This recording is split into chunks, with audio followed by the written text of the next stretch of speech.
Halo teman-teman semua, kita berjumpa kembali.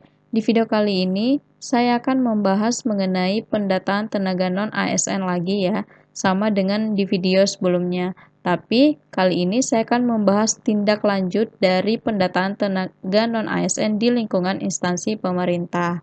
Nah, tentu teman-teman sudah pernah melihat surat ini ya. Ini adalah surat terkait pendataan tenaga non-ASN di lingkungan instansi pemerintah. Nah, di sini telah dijelaskan kepada seluruh instansi, baik pusat dan daerah, agar sekiranya melakukan pendataan tenaga non-ASN di instansinya masing-masing.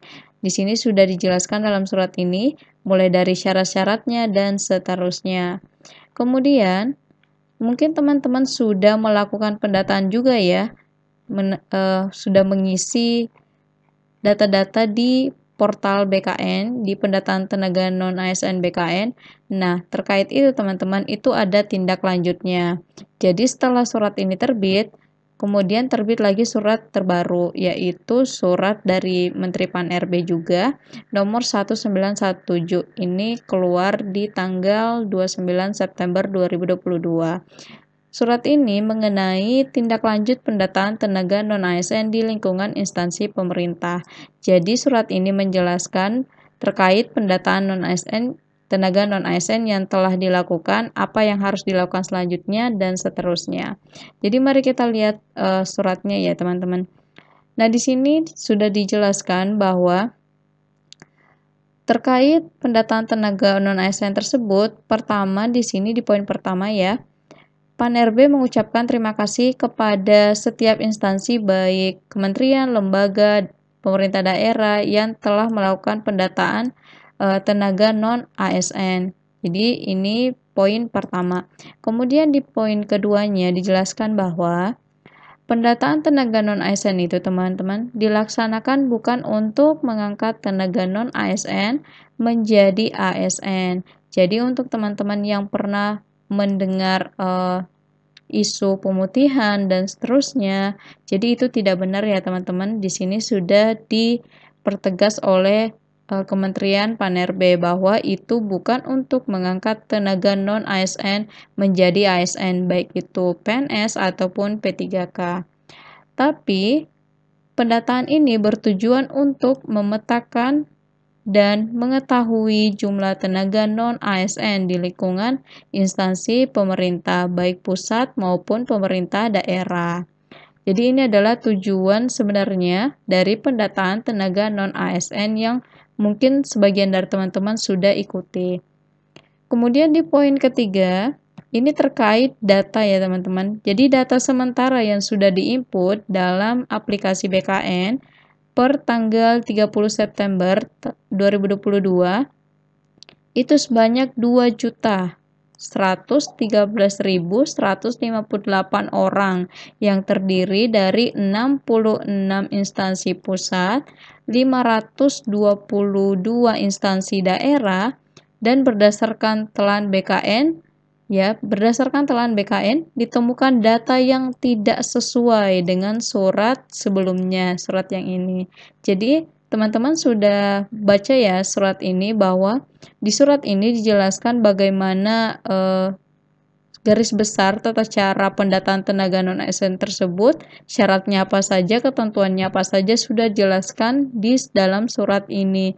Dan ternyata setelah dilakukan pendataan non-ASN, ditemukan data yang tidak sesuai dengan surat sebelumnya yang ini. Kemudian di poin selanjutnya, berdasarkan hal tersebut, dalam rangka menjaga validitas data dan akuntabilitas pendataan tersebut, agar sekiranya PPK melakukan langkah-langkah. Jadi pejabat pembina kepegawaiannya diminta untuk melakukan beberapa poin teman-teman. Yang pertama, bagi instansi yang telah melakukan input data, wajib melakukan verifikasi dan validasi kembali untuk memastikan bahwa data tersebut sesuai dengan surat Menteri Pan-RB. Kemudian, bagi instansi yang belum melakukan input data tenaga non-ASN, agar melakukan verifikasi dan validasi data sebelum data tersebut diinput ke dalam sistem aplikasi pendataan BKN untuk memastikan lagi data tersebut sesuai surat Menteri Pan-RB. Kemudian hasil dari verifikasi dan validasi tersebut yang sesuai di atas ini diumumkan kepada masyarakat melalui portal resmi instansi atau papan pengumuman instansi selama 5 hari kalender. Ini sudah banyak dilakukan oleh instansi ya teman-teman. Jadi teman-teman nanti bisa lihat instansi teman masing-masing, siapa tahu sudah mengumumkan pendataan tenaga non-ASN, itu teman-teman bisa lihat di portal instansi masing-masing. Nah, kemudian di sini juga dijelaskan bahwa paling lambat tanggal 8 Oktober tahun 2022 untuk mendapatkan umpan balik masyarakat dan memastikan terciptanya transparansi serta menjamin akuntabilitas data yang disampaikan. Kemudian perbaikan data terhadap hasil umpan balik masyarakat wajib dilakukan dalam jangka waktu 10 hari kalender atau paling lambat tanggal 22 Oktober 2022.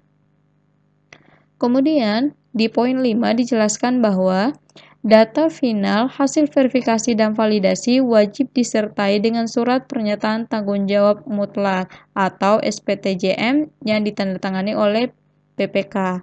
Apabila data final tersebut tidak disertai dengan SPTJM, tidak akan dimasukkan dalam data dasar tenaga non-ASN.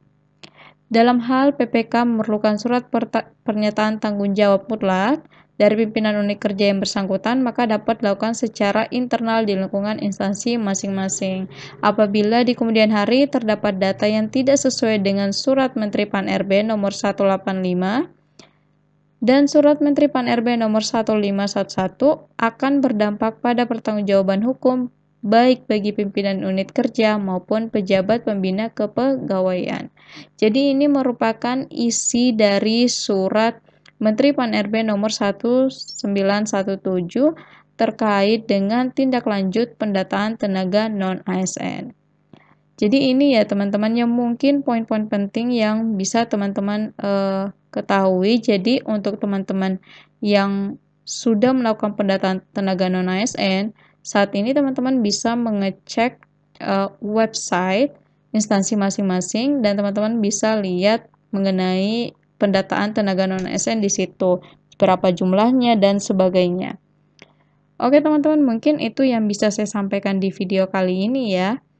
Semoga informasi ini bermanfaat untuk teman-teman semua, terutama teman-teman yang mengikuti pendataan tenaga non-ASN ini. Semoga teman-teman bisa diberikan kemudahan ya nantinya terkait pendaftaran P3K juga ataupun PNS nantinya. Tapi memang pemerintah lebih fokus ke P3K sih. Ya semoga teman-teman diberikan hasil yang terbaik lah nanti.